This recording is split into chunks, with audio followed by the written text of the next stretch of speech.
Hey guys, welcome back to Skylanders Ring of Heroes. Now this is going to be my bit of a discussion video about what NAT 5s you might want to re-roll for when the game does launch or when you start playing. Now keep in mind that re-rolling isn't something you have to do. You can just save those 2400 gems, you can play free to play, progression is fine, free to play. And also you don't have to go for the units I talk about.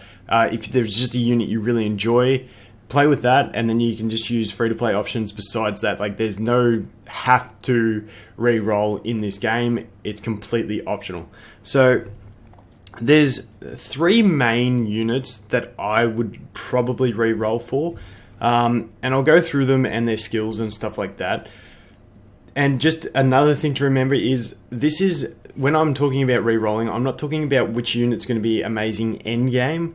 I'm talking for early progression, because NAT 5s, basically you're not going to get them past 5-star very early in the game unless you spend heavy. Just because of the way the shard system works, you know, you've got to gradually build your shards, power them up, then evolve them to 5-star. Evolve them to 6-star and awaken them and stuff like that. So these aren't really going to be end units, because my theory is that in this game, by the time we get to end game, which would probably be 6 months to a year down the track, when Arena starts getting really competitive and stuff like that, I feel like most people would have a copy of every NAT 5 and be able to progress through with them like that, just because of the way the game works. I've said this before, but the shard system is a bit different, where it's much easier to get the units, but much harder to power them up. So that's the sort of gist of it. It's not going to be game breaking if you don't pick the right NAT 5 to start your game with, because like I said, eventually I feel like everyone will have all of them, and then it'll be more about who you choose to power up. So that's all the disclaimers out of the way. On to my first unit that I think will be great to re-roll for.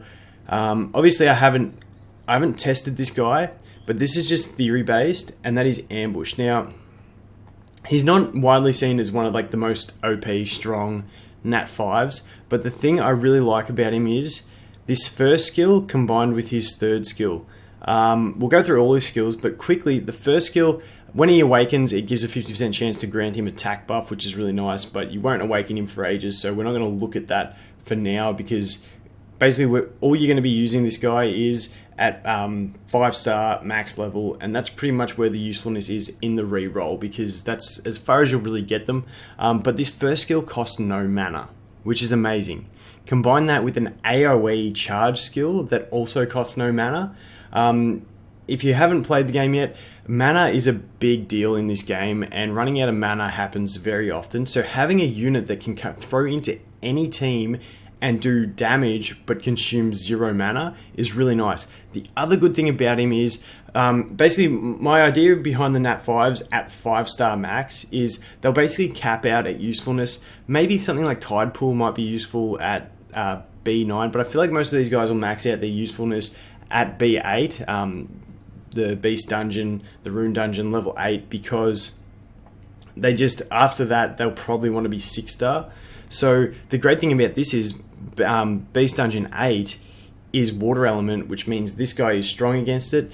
And if you watched my previous video about progression using Tough Luck, my idea with this guy would be that you could do a progression team using Stealth Elf, him, and Gorilla Driller. Gorilla Driller is another one that I didn't really mention in the other video, because he wasn't really necessary when you're using the self-healing of Tough Luck, but you get a lot of free shards for Gorilla. I mean, you could probably make him 5-star just from the free shards the game gives you, which is very efficient. So I'm thinking you might be able to do a progression of Ambush, Stealth Elf, and Gorilla Driller, meaning you don't really have to farm for any fragments. You can go straight into it. Once again, I haven't tested this, but the awesome thing is that this charge skill is AoE. AoE is really handy in clearing waves in dungeons to get the speed, the clear speed up, so that you can get the 3-star. So that's why I like that. I have fought a few of them in Arena, and this skill does really good damage. This is his second skill. It's 5 mana, which is really expensive on a low cooldown. It's awesome for Arena because the low cooldown means you can access that ability earlier than abilities with other cooldowns.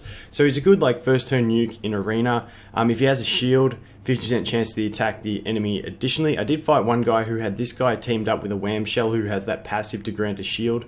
And it worked really well in Arena when he actually procced and got the shield onto him. but he's also got this other skill, which is a 2 mana cost, which grants him a shield. So I feel like there's going to be multiple ways you can play with this guy endgame, but for early game, I'd be looking at using the 2/0 mana skills just to be very, very efficient in your team. He's also got this passive. For every 5 attacks, he gains focus for 1 turn. Focus is nice. It's not going to completely change the world, but the passive, and he's not going to get 5 attacks very often early game in waves, so I wouldn't even worry too much about this. But yeah, it's just the mana efficiency of these 2 skills. You never know, if you find that your team's got spare mana, you might even throw in this skill for extra damage. But yeah, you can play around with it. So that's Ambush. Once again, I haven't tested him, but that's just a theory-based opinion that I have on him, that he could be really good. Plus, he looks awesome. So that's another plus. The next unit that I would reroll for is, this guy's probably one of the better units endgame, I'd say. But his usefulness, I feel like he's also going to be useful endgame, even if he's only 5-star, because of his passive, and that is Spitfire. So this passive, 60% chance to grant attack up for all allies for 1 turn at the start of a round. Now, this goes up to an 80% chance, I'm pretty sure, don't quote me, I might be a little bit wrong, but I'm pretty sure it's 80% chance at max skills, which is awesome for Arena. Like, this guy is great.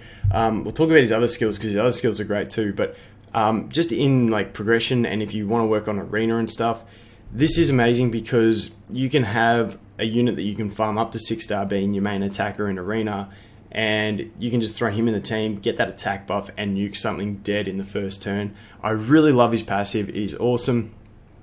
He's also got a critical damage leader skill, which adds on to that. I think that maxes out at like 16% crit damage for all allies, which is awesome. So if you're teaming him up in Arena with something that has a high crit rate, high crit damage build, and then you're just stacking that crit damage and giving them attack buff at the start, it's awesome.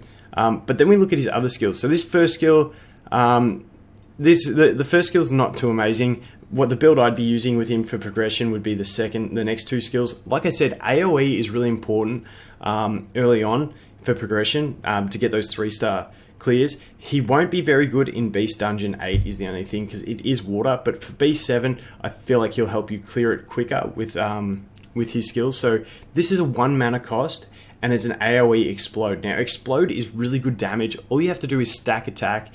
The bombs deal damage based on attack and don't care about anything else. They don't crit, nothing like that. So you just stack attack, and then the bombs are going to do good damage. You need a little bit of effect accuracy, and that's about it.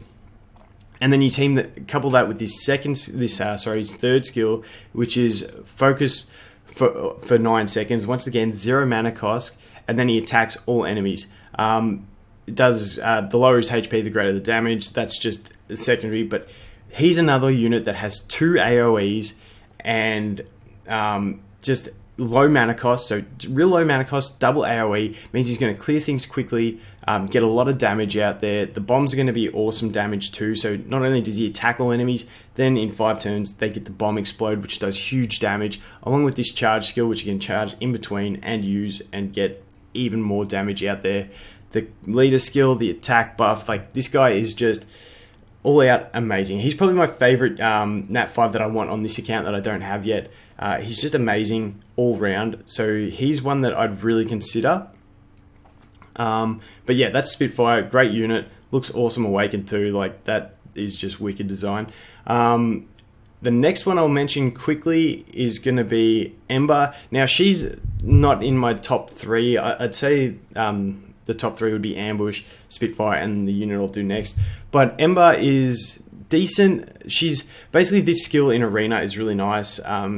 It does really good damage. It's on a low cooldown, and then it does reflect damage. So if you nuke one of their enemies with that skill and kill it, then their other attacker attacks Ember and even kills her. They're going to cop a lot of damage, so it's going to make your team pretty safe. She's really good early game in Arena, like I said. She has got a charge skill, but it's only single target, so it's not as good. Her passive for every 6 turns. You're not going to use 6 turns that often early game. And she does have an attack power leader skill. She's not the greatest for the early game progression, what I'm thinking about. But yeah, if you want something that's decent in Arena, she does have that little niche where she can have this really high damage attack and then reflects damage if anyone attacks her after that. So she's just a little courtesy one.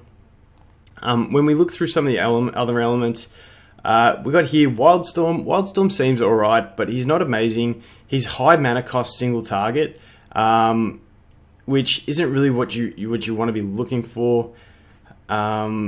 But yeah, like I feel like he's going to be an amazing unit late game, but for early game, I don't think he's going to be as good. Who else have we got? In Earth, Tri-Tip. Tri-Tip I wouldn't really bother with. Robo is one of my favorite looking units in the game, but unfortunately his kit isn't the greatest, so he's not that amazing. Chain Reaction is another one of those units that I think will be really good late game. He's got just some good multipliers, some local cooldowns and stuff like that, but for early game, I probably wouldn't focus on him. I haven't tested him. He does have decent mana usage. He's got the Ignore Defense, but his kit just doesn't, I don't know, it doesn't strike me as one that I'd want to re-roll for. So that's Chain Reaction. I do think he'll be decent later game, but for now, I'm going to give him a miss. In Magic, we've got Mr. Cat and Buckshot. Now, Buckshot's another one that you might want to re-roll for. He has a really good damage on this second skill, and when he awakens, it does do more. So I feel like he's another one of those late game units. Could be decent early game. He's got a low mana cost, AoE attack there, but the problem is his other two are very expensive, and you've got no way of using a more efficient attack in that rotation for him. But the thing that makes him is this passive. So at the start of a round, he has a chance to AoE nuke everyone. Before anyone gets to attack. So that is really nice. He has a HP leader skill, which is nice for dungeons, but once again, he is a really good unit, but for early progression, I don't think he's the one that I would go for. Once again, he does have that elemental disadvantage against the B8 boss, so for early progression, he's probably not going to be the best, but he's nonetheless a really good unit. The Mr. Cat, this is one of those units that I feel like I really have to pull and test out to know how good he is. The killer with his charge skill is that it has a 24-second cooldown. Otherwise, it might be alright. But for just a crit rate buff, and then you've got a 9-second charge, then a 24-second cooldown, it just seems too much for me. He does have mana regain and a strip, which is nice, but once again, I'm not too sure on him. I'd really have to test him to figure out whether I like him or not. This is Pit Boss. Pit Boss is actually decent. I think he can solo farm B7 with the right runes, just because he's got a heal that he does a heal proportion to his max HP when the enemy has a debuff, that sort of stuff. He's a decent support, would work really well in a team with like a Crypt King and a Hex, but they've removed Hex from being farmable, so he's another one I'd probably give a miss for the re-rolls. And then obviously Light and Dark we can't get. Light and Dark, the units are decent. If you do happen, like I said in my last video, to get enough shards to summon a Nightmare, I'd definitely go with her because her passive is just, her leader skill is just completely overpowered early game. It's not too bad later game. Like, I don't really use my Nightmare anymore, but early game, being able to have a passive heal that just heals when you kill an enemy and is based on the attack of the unit that kills it is amazing. So if you do use her, but you can't get her from the guaranteed Nat 5 summon, so I wouldn't worry about that. The only other one I don't think I've even looked at is Zulu. I just wouldn't bother with Zulu. That's the basic key there. And then the water units, you've got Kingpen and Tidepool. Tidepool does look decent. She looks like she'll have really good synergy with Whamshell and maybe even help in B9. But I'm not too sure. So I'm not going to say re-roll for her because she owns it in B9, but I think she might actually help because she's got that heal. She heals if the enemy has attack down, Whamshell has the attack down, and then she also has this skill which puts focus aggro on the ally with the highest defense, which will be your Whamshell. Just like she has good synergy with that free-to-play unit, which I really like, but not the best kit overall. Crit damage in duels is really nice. But yeah, she's one of those ones I feel like will be good later game, but not so good yet. Kingpen is just not my number one choice. He just has high mana costs and all that sort of thing, so I'd probably leave him. But now we'll go on to the unit that I'm going to reroll for, because I think he will help early progression to B8 the fastest, and that is going to be the Stormblade. So my theory with this guy is, we'll look at his skills. So Skill 1, throw sharp blades at 3 enemies. Cool, AoE, nice. Only 3 enemies, but you know, in arena or something, there's only 3. Some of the scenarios, there's only 3. Then you get the next skill. Charges through enemies, inflicts accuracy down for 1 turn if the enemy has attack down. Not really too worried about that accuracy down unless you've got an attack down unit in your team, but it's another AoE, and then this is a charge skill with 0 mana cost and attacks all enemies and gives you accuracy up. Gives your allies accuracy up. Accuracy up is really nice because glancing and being like and doing less damage from the glance really hurts sometimes in dungeons, so that's awesome. His passive 60% chance to decrease skill cooldowns by 1 second when he critically hits. Now, I'll talk about that in a minute. And then his leader skill is evasion, which evasion never hurts. You know, if you can take less damage because you evade, awesome. But my basic theory with this guy is he's got 3 AoE attacks. Now, AoE is going to speed everything up, I think. You can use, and the other great thing is you also get Stealth Elf. So you've then got a wind and a life attacker. So, you know, if he's weak, if you're fighting against like fire enemies, you know, Stealth Elf doesn't have the advantage, but she will be able to defeat the fire enemies, fire and magic. And if you're fighting wind and undead, he'll be neutral against them and sort of cover the gap for Stealth Elf. So this is the reason I'm looking at using him. All the AoE pressure he brings, for quick farming in scenarios, you could just throw him in with his first and second skill. They're both active. The thing is, when you kill a unit, you get mana back. So the fact that he's using AoE on both of these skills and they're low cooldowns, and then he also reduces cooldowns when he crits, if he's attacking 3, 4, 5 enemies, one of them's pretty much bound to get crit, even with his just base 30% crit rate. So that means you'll kill an enemy, you'll get mana back, you'll crit, your cooldowns will be reduced, your abilities will be available, and then normally on your second skill, depending on what difficulty you're doing, you know, you'll kill an enemy, get mana back, and then your ability will be ready. So he'll just spam AoE all day long. And then the other thing with him is, if you want to put him into a full team for like dungeon runs and stuff, you can use his third skill with his first skill. And then you've got that 3 target attack along with the charge that does AoE, gives you the accuracy up. It's more mana efficient. I just see it as being a really good option. And the way the dungeons levels flow through, we'll just jump over and have a look at this. If we go to dungeons, the beast dungeon, as you can see, level 7 is life, which means he's got elemental advantage to that. So I feel like he is going to be the unit that will get you farming B7 the fastest. I don't know, Spitfire might do it the same because Spitfire is neutral to them but has bombs, so that might be even better. But then the other cool thing about Stormblade is that he's not weak against B8, and this is something I haven't tested yet, so this is why I'm re-rolling. I'm going to re-roll for that Stormblade to test this. He doesn't have disadvantage against B8, so he might be viable in there, but also if he's not, you can look at W8 where it's Earth, and he has elemental advantage against that, which could be really nice to defeat that. And yeah, that's pretty much the reason I'm going to re-roll for the Stormblade. Once again, you can choose anything you like. Don't copy me because you think it's going to be game-breaking. I've just done progression twice already on 2 accounts using the tough luck progression. So I just want to try something different, play with something fun and new. So Stormblade's the one I'm going to be going for. If I was playing it safe just to get a unit that I know will be amazing no matter what, Stormblade is running on a theory for me.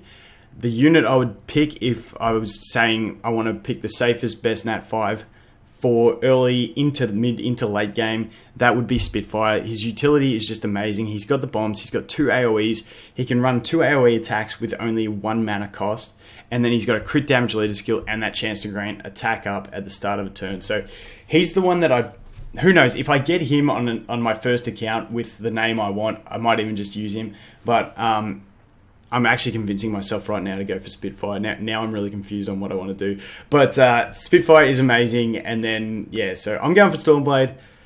My number one choice, if I was trying to play it safe, would be Spitfire. And then, you know, if you're getting sick of re-rolling and you have an account with an ambush, he's another one that I'd probably consider trying. But once again, you can try anything you like. Best of luck to everyone with your rerolls. I hope you get what you want. I hope you get it on your first account once again, because no one wants to have numbers after their name, but hopefully they do change that. But that is it for this units to reroll for video. Hope you guys enjoyed it. Leave a thumbs up if you found anything useful, and I'll look forward to seeing you in the next one. Cheers.